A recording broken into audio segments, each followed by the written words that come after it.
David Diaz. I'm the managing partner here at Walker Reid Strategies, and I want to thank everybody for joining us today for this webinar. Again, we're going to be covering advanced topics of Section 179D as they relate to the trends we've seen in the energy retrofit community, ESCOs, and energy performance contracting companies.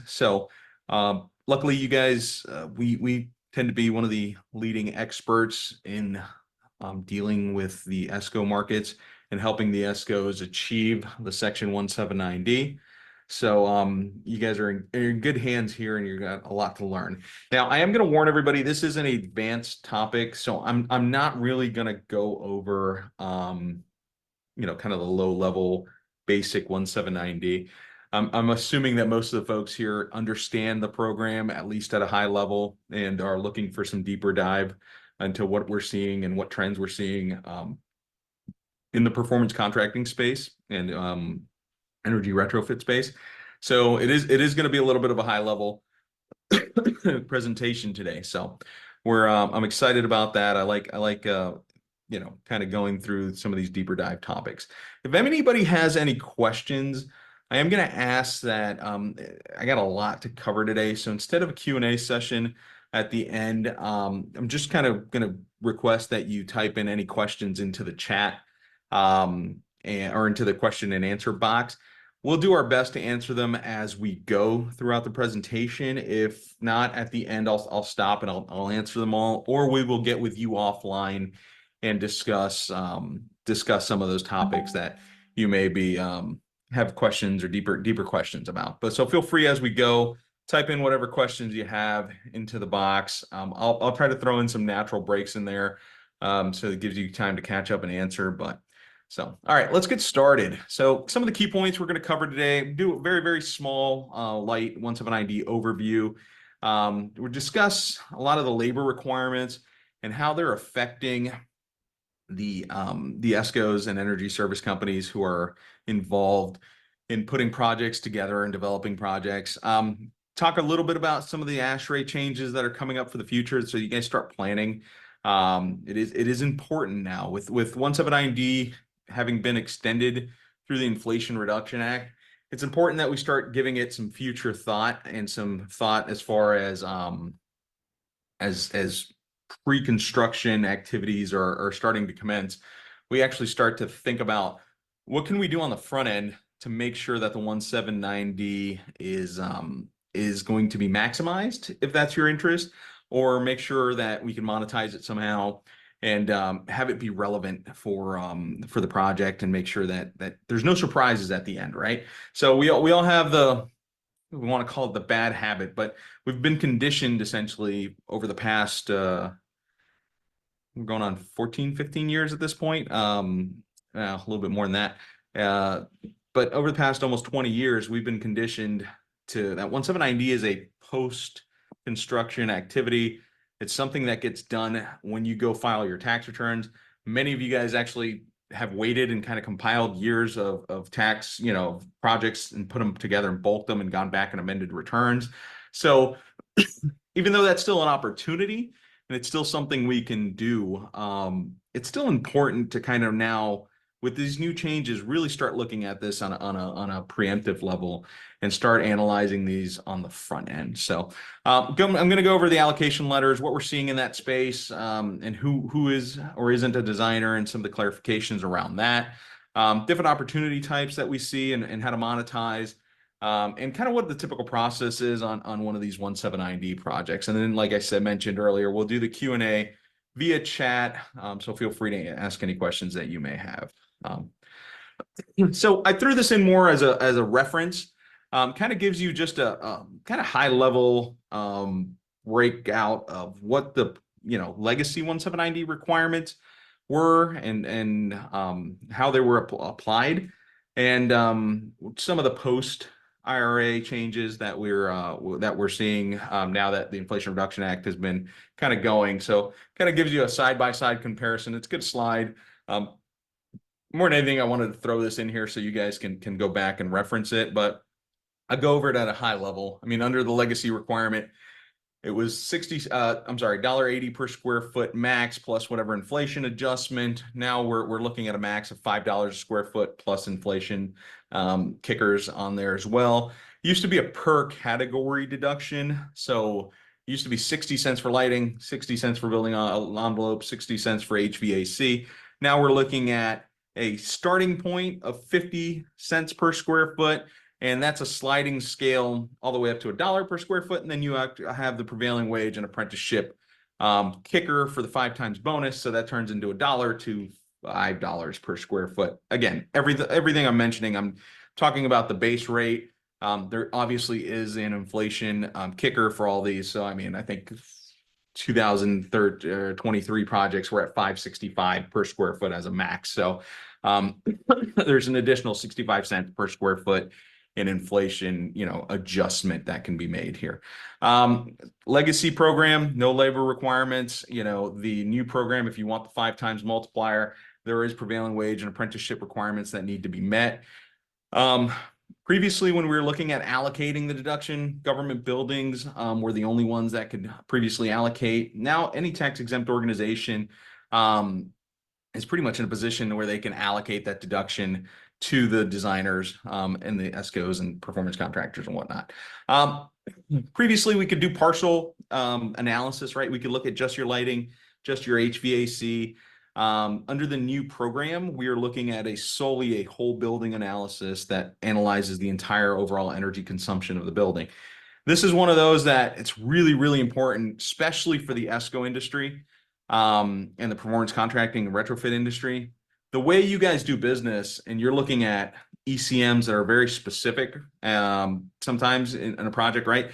You're setting these projects up where you're going to go find the most value for your customer, and you're not really thinking about 179D when you're doing that per se, but you are thinking about it from the perspective of, hey, this is going to get the best payback for my client and best ROI, right?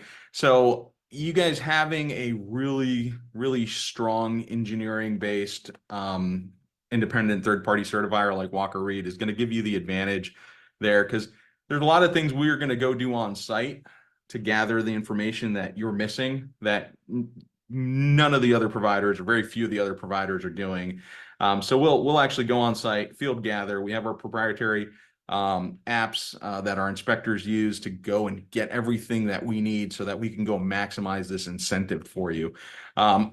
Taking completely away that burden on you having to go provide data that you don't have or go collect data that you don't have. So that's a really important one under the post-IRA structure. And honestly, it's the way we've always operated, because we were always trying to maximize that $1.80 per square foot. So we were always working under the whole building category. So for us, that wasn't a big change. But for folks that have been changing providers from other providers to Walker Reid, we've been hearing how much easier that process is when we take it off their hands and handle the entire thing. So so previously, the deduction was limited to one-time $1.80 per square foot on the life of a building. Now you can recertify a building every 3 years or every 4 years if it's a tax-exempt entity, every 3 years if it's a privately owned building. And specifically for the ESCOs, this is a huge, huge opportunity. We just finished one where, I don't know, I'd say an additional $5 million in deductions, give or take, that we were able to go get from projects that we had previously gotten $1.80 a square foot, but they were doing another phase of work. So they had ECMs that had previously qualified. The building met the requirements. Now we went in this year, they did work on the buildings as well. Different ECMs, different improvements, different measures on the building.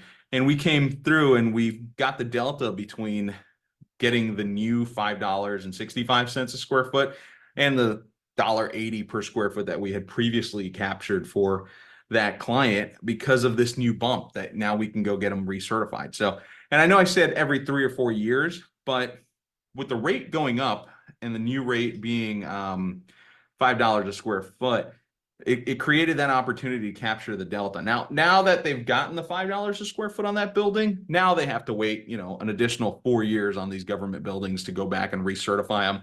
if they do another phase in the future. So that's a very, very powerful tool, where if you're thinking, hey, there's projects that we've previously done and we can't take these anymore, that's not the case anymore. So that change in the law is really going to drive some incentives there. And specifically for this group of folks that we have on this webinar today, it's going to be a little bit of a game changer in the future. So interim lighting rule used to be a thing. We could get lighting only. Currently now there's the energy retrofit energy use intensity program that the IRS has yet to come up with regulations for, but at some point in time that'll be relevant. But so that's your quick, try to do that as quickly as I could. Legacy versus post IRA kind of changes. So, all right, let's talk a little bit about the labor requirements and prevailing wage. This is the topic that's giving most of the ESCO industry some heartache, right? And, I assume the folks we have on here are kind of either owners or on the tax side, CFO side, of the ESCOs that we're doing business with. You are going to get, if you're not already getting, you're going to get pretty strong objection from your project management teams on the prevailing wage and apprenticeship requirement, right? The prevailing wage, not so much. They've been used to it with all the ESSER funds and previous government projects. Keeping certified payroll for prevailing wage purposes, not really causing a lot of heartaches. Everybody's comfortable with that. The apprenticeship requirements tend to be giving a little bit more of a just because it's new, right? So we're getting kickback from some folks who are like, well, we don't want to deal with this. And that's a business decision for you guys, right? You can still get a deduction. It's just, you're losing out on quite a bit if you're not getting that prevailing wage, right? It's 5 times. So if this is a very important part of your tax strategy, putting a program together or someone in your organization who is kind of responsible for the oversight of the labor requirements is going to be an important piece to be able to maximize these incentives, right? I mean, we're here to help. We can kind of provide guidance, but at the end of the day, it's a bit of an internal function. It's not so much hey, go hire Walker Reid to handle the prevailing wage and labor requirements. It's very much contracting, subcontracting activities that are occurring. So it's gonna end up being a situation where your project management, your BD, whoever's developing these projects for you, are going to end up being very involved with the subcontractors and making sure those requirements are being met. So getting up to speed on that is going to be important. Prevailing wage has to be met for all laborers and mechanics and apprenticeship performing work if you want to get that maximized 179D tax deduction. So now it is important that I'll go through some of the kind of before and after labor requirements. So yeah, if the project was placed in service between 2022 and before 129 of 2023, it's exempt from the labor requirements. So if it got started or placed in service in that time frame, you're exempt. In fiscal year 2023 and tax year 2023, you were looking at 12.5% of the labor hours need to meet the apprenticeship requirement. And in 2024 and beyond, it's 15% of the labor hours on a project have to meet the apprenticeship requirement. So some of the different apprenticeship rules here, kind of high level. If a project has 4 or more workers, at least 1 is required to be an apprentice. There's the apprentice to journey work ratio has to be met on a daily basis. So that 15% has to be on a daily basis. And the apprentices has to be part of a registered apprenticeship program. You can go on apprenticeship.gov. It gives you your local offices where you can kind of reach out to and gather and set up those apprentices. Now, there is a good faith exception there. So you can request a qualified apprentice, or if the trades don't have qualified apprentices that are part of a registered apprenticeship program, and you make a good faith effort to man the job, and you can be exempt from this requirement, but you do have to reach out and try to man the job, or your subcontractors have to reach out and try to man the job, and you have to have documentation, and you have to retry once every 120 days that the job is ongoing to get the apprentices on the job. So again, it's one of those situations. If the apprentices aren't available and they can't be put on the job for whatever reason, whether it be there's not a program relevant to the ECMs you're performing, or there's not apprentices available because they're all being taken up doing work on other jobs, you do have a out there, but you do have to document this, right? It can't just be like, oh, I tried and I couldn't find anybody, right? When you get audited, the burden of proof is going to be on you as the taxpayer to prove that you went through the efforts to meet this good faith effort requirement exemption. I'm sorry. So now, pre-construction planning, when we talk about prevailing wage and apprenticeship, really, really, really matters now. So I can't stress enough that you really need to start planning on the front end. I used to preach that, you needed to put language in your contracts to get allocation letters in line, so that it could be easier at the end of the project to go get an allocation letter. That's important still, but this is much more important. There has to be planning around what activities qualify for Section 179D. The IRS considers that energy efficient commercial building property is the term that's used, and it basically refers to the construction activities or the new construction capital improvements that are being made that are relevant to the lighting, HVAC, building envelope, and hot water systems. So it's important that you really, really either contractually separate ECMs out that are unrelated to the design and construction under lighting, HVAC, building envelope, and hot water system, put them on a separate contract so that there's if you can, right? I understand that it's not possible in every scenario to go and engage with your client on two separate, contracts. It's hard enough to get them to sign one. Sometimes, if you're trying to get two, it might be even more difficult. So that's one of those situations where, but if you can separate them out into separate agreements and have just one agreement that has all the costs laid out for the things that are very specific for lighting, HVAC, building envelope, and hot water systems, that is going to be a game changer in making sure that you're not getting asked for prevailing wage and apprenticeship requirements on ECMs that are unrelated, right? So, the incentive here is being driven by those lighting, HVAC, building envelope, and hot water systems. And the cost on the allocation letter should only be that of which consist of ECMs related to lighting, HVAC, building envelope, hot water, the design activities around that, soft cost around that can be thrown in there.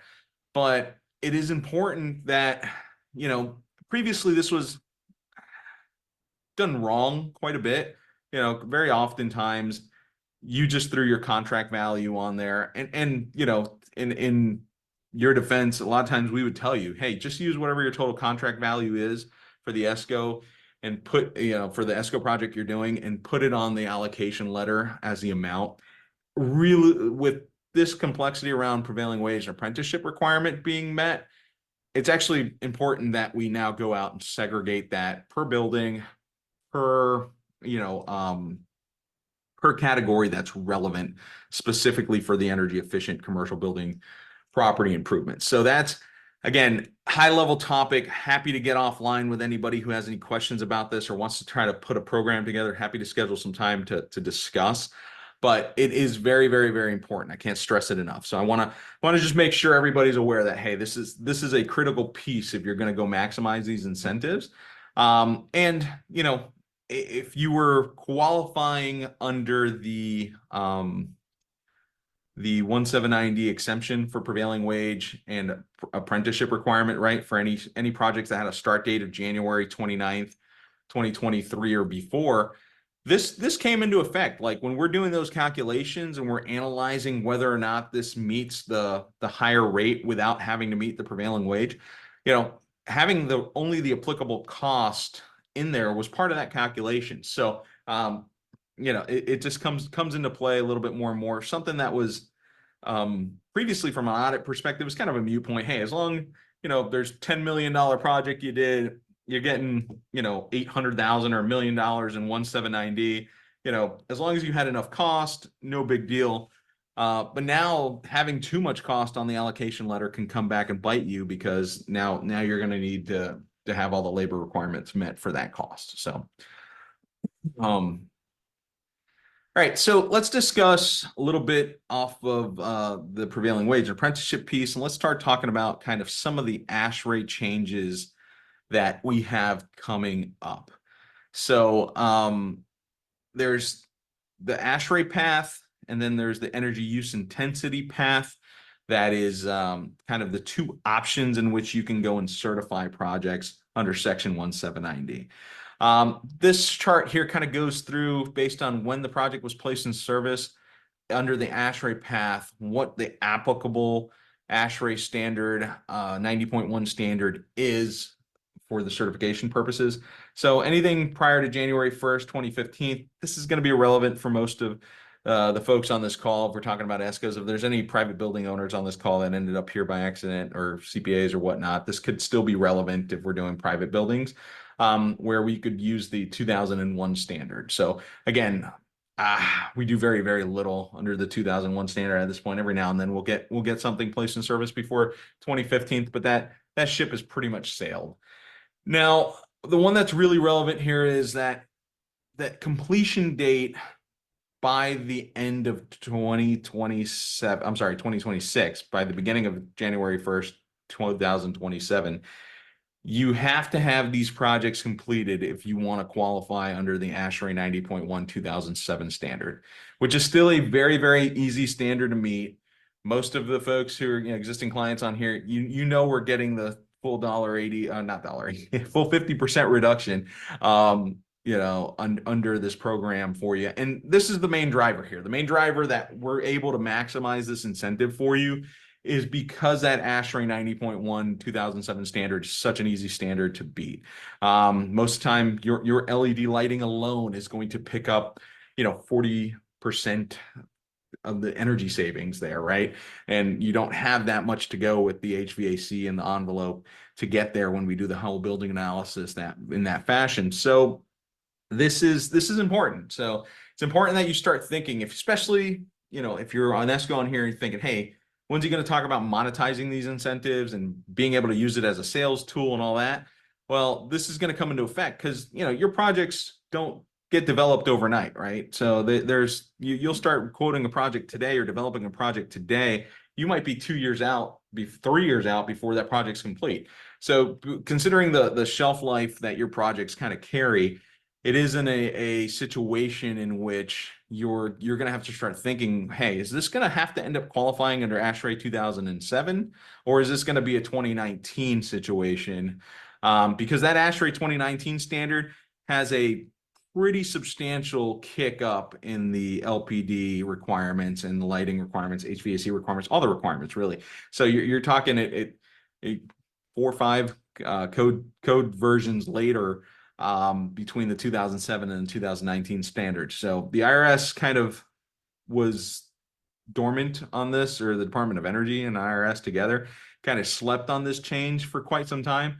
But when they finally put it in, they're coming in strong. But they gave us plenty of warning though. So we've known that this is coming here for a little over a year.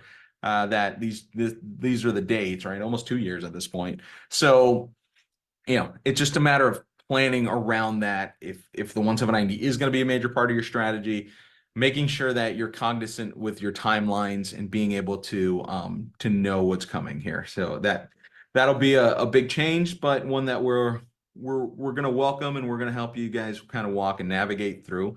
And then anything after December 31st, 2028 is going to jump up to the ASHRAE 2022 standard. So where does that leave the EUI path? And what is the EUI path? I call it the M&V path, the measurement and verification path, right? It's the one in which you can do a pre and post analysis on your building, and basically very much like the ESCOs do, analyze what the energy performance savings that are being created by this pre and post post construction of actual savings, right? So historically, the ASHRAE path has always been a design-based approach. So, hey, you design this, you put it out these ECMs, we go out, we gather whatever existing lighting, HVAC envelope are there, combined with your new ECMs. We go do an energy model. If you beat the ASHRAE 90.1 2007 standard, you're golden, right?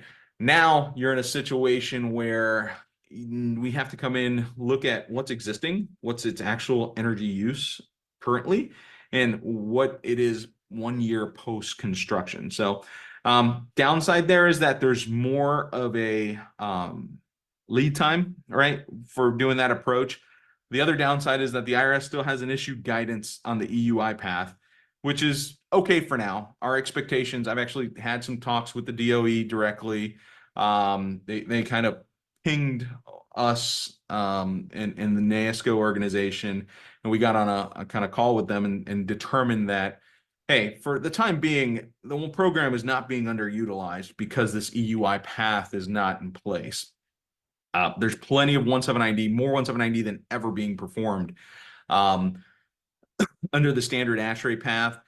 So, there's not this huge rush to get this out. I did make it very clear to them that it is very, very important that they lay out these regs prior to this ASHRAE standard change that's coming up at the end of 2026, because that's going to make a difference. I think the EUI path for the ESCO industry may actually be a great option when we look at projects that aren't qualifying under the ASHRAE path with this new 2019 standard. So something to think about, something to start kind of analyzing or tracking is completion dates when you're trying to monetize or use 179D, or make sure it's there on a project, right? If it's important to your project financials, this is an important driver and something that needs to be thought about. So I'm gonna just take a second.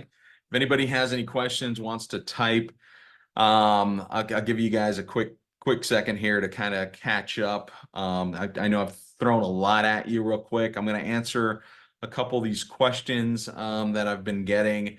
While we do that, one question says, hey, when we're recertifying a building after 3 or 4 years, do additional projects, hardware and services need to have occurred in that time frame? Or do the original improvements maintained properly? Check the box. No, that's a great question. Thank you. You do have to have new CapEx. We're talking, this question came in specifically about, about these recertification. Oops, sorry. Recertifying. You do have to have new CapEx that is going to drive that new 179D certification 4 years later. So that's a great question. Thank you. Another question is in reference to apprenticeship requirement, is a contractor required to try again every 120 days, even when there is no existing apprenticeship for that particular trade? For example, controls. Another great question. I'm going to say yes, just because the burden of proof is going to fall on the taxpayer to make sure. So even if there is no program there, still shoot the email to the registered apprenticeship office and say, hey, I need a controls guy for to man this job. And I tried 100, I want to make sure nothing has changed there, right? So the more proof you can throw at an IRS auditor that you acted in good faith and you tried to go through the motions to make sure, the better off it's going to be. So again, great questions. Thank you so much. All right, let's keep going. Let's keep cooking. We still got a lot to go, and we're about the halfway mark. So if anybody's falling asleep, maybe get up, do some jumping jacks or something. I'll try to make this exciting as 179D can be in the world. I'll try to be as exciting as I can, at least animated, so you guys are awake for me. All right. So who is a designer of energy efficient commercial building property?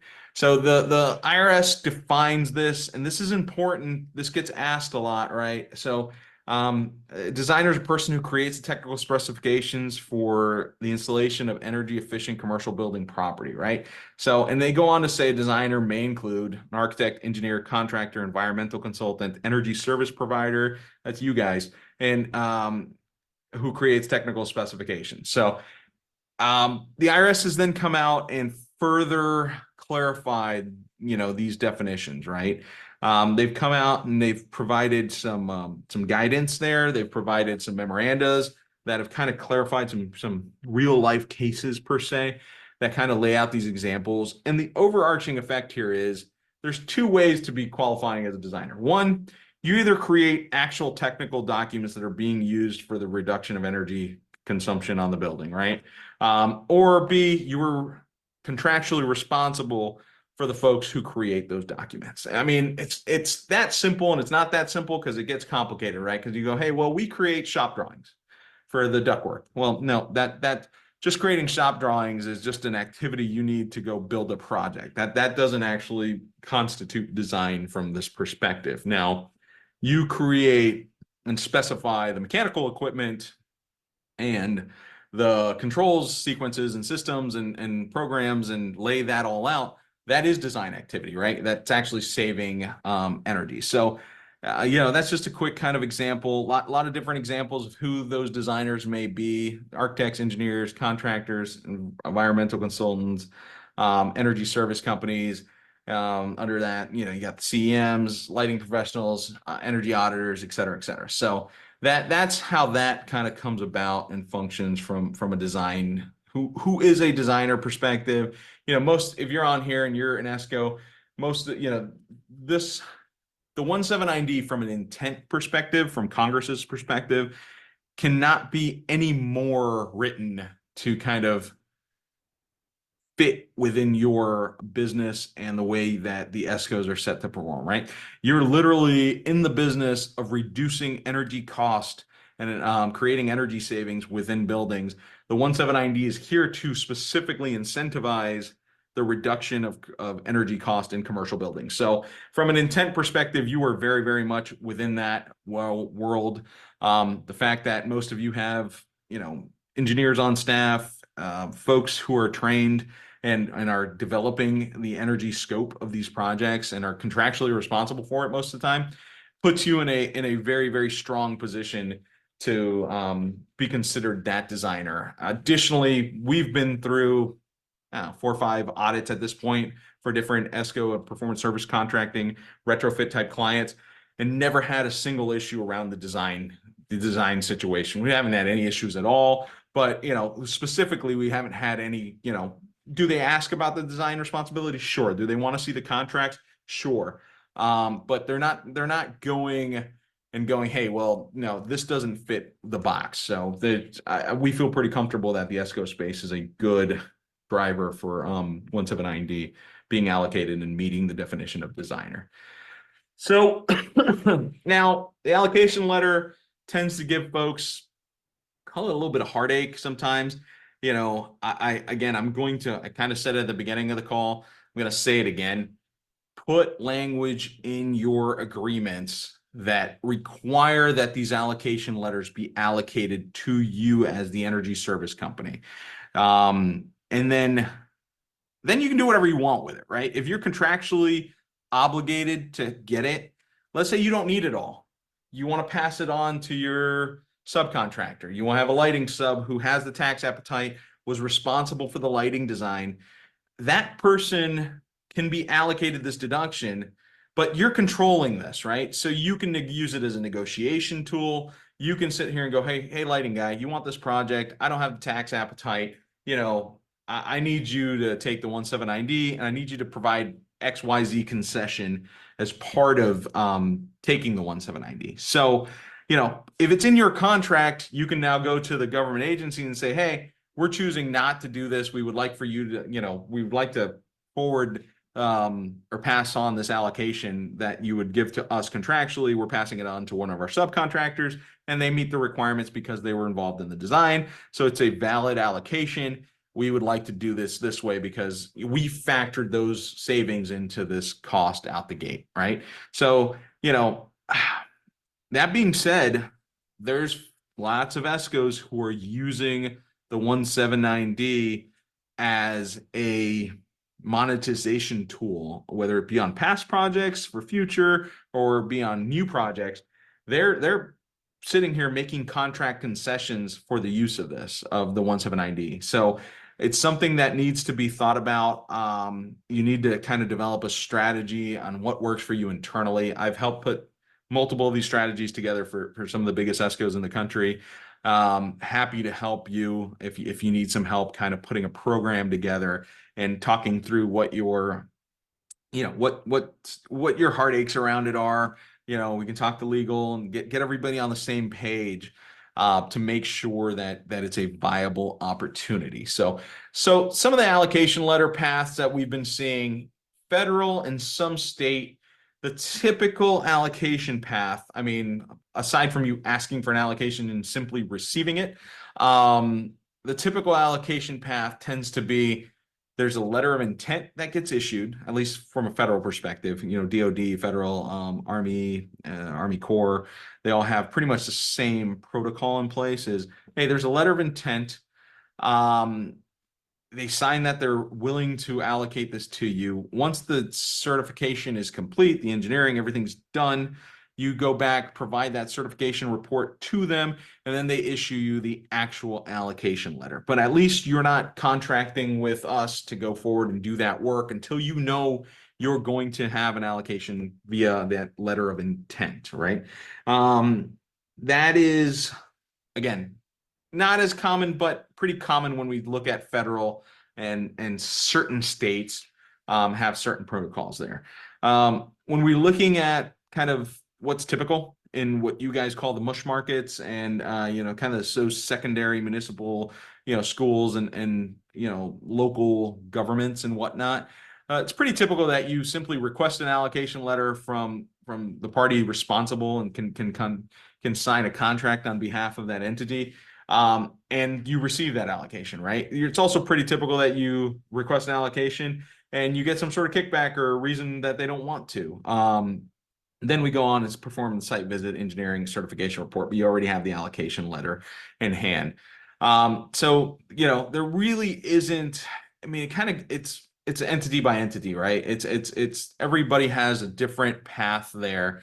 The one thing I can tell you is if you're pretty sure if you feel good about throwing this as standard terms and conditions within your agreement, I highly, highly recommend that you do so because it's going to make this whole process a lot simpler when you're looking at these opportunities. So, all right, let's talk about some of the pitfalls around allocation letters, some of the things we're seeing.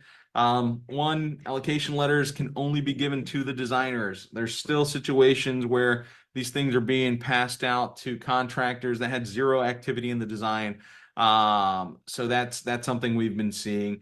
The other deal we're seeing is in certain cases we've seen the allocations being allocated to more than one designer. So 100% been passed on to multiple designers on the same building.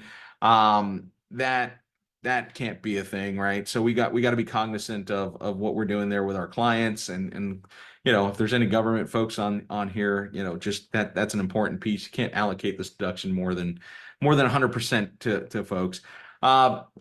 Allocation letter should be signed by an authorized personnel. It can't just be any random Joe Blow. You can't just have the random facilities guy or maintenance guy who has no ability to sign or contractually enter into any agreement on behalf of these government agencies signing off on these allocation letters. So it has to be a valid person of authority per se at the tax exempt entity.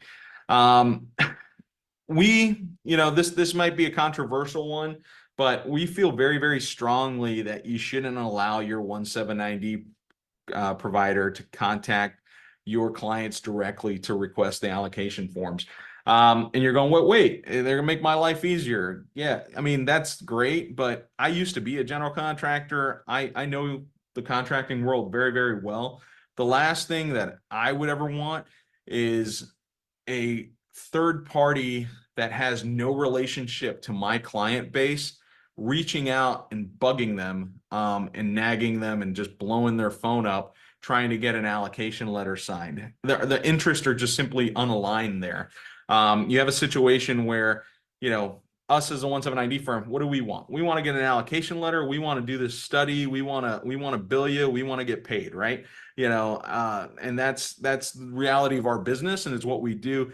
You want to maintain relationships with these clients. You want to do future work with them. You want to go phase 2, phase 3, phase 4, and you want to be working with these guys for the next 20 years if you can. So why let, some naggy sales person from your 179D provider be the one to go ruin that for you?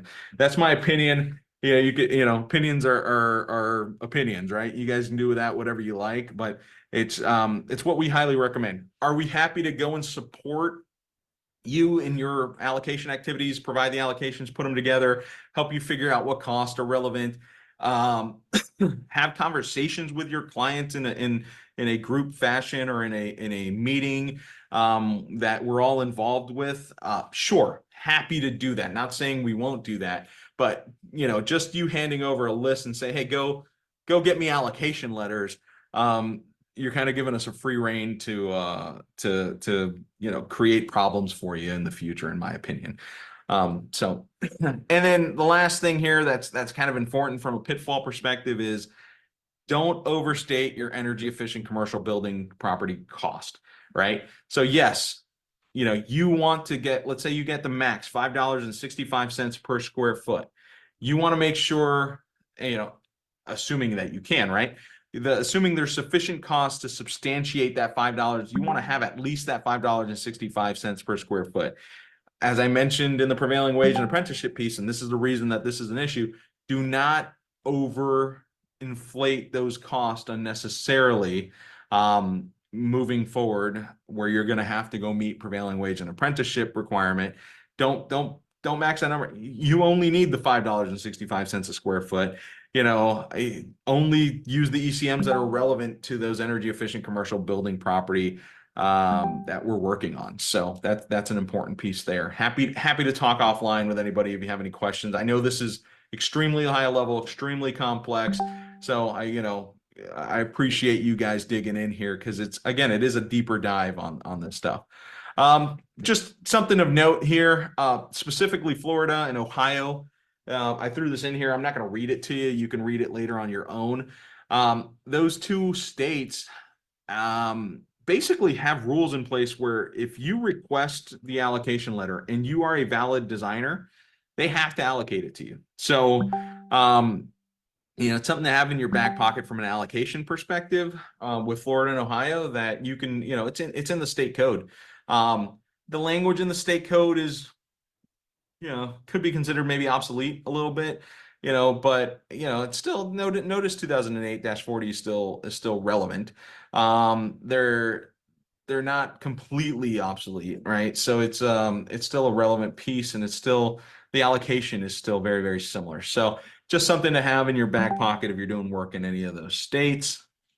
All right, let's go through kind of a monetization example, and we only got about 15 minutes left, so I'm gonna try to bang through this a little bit.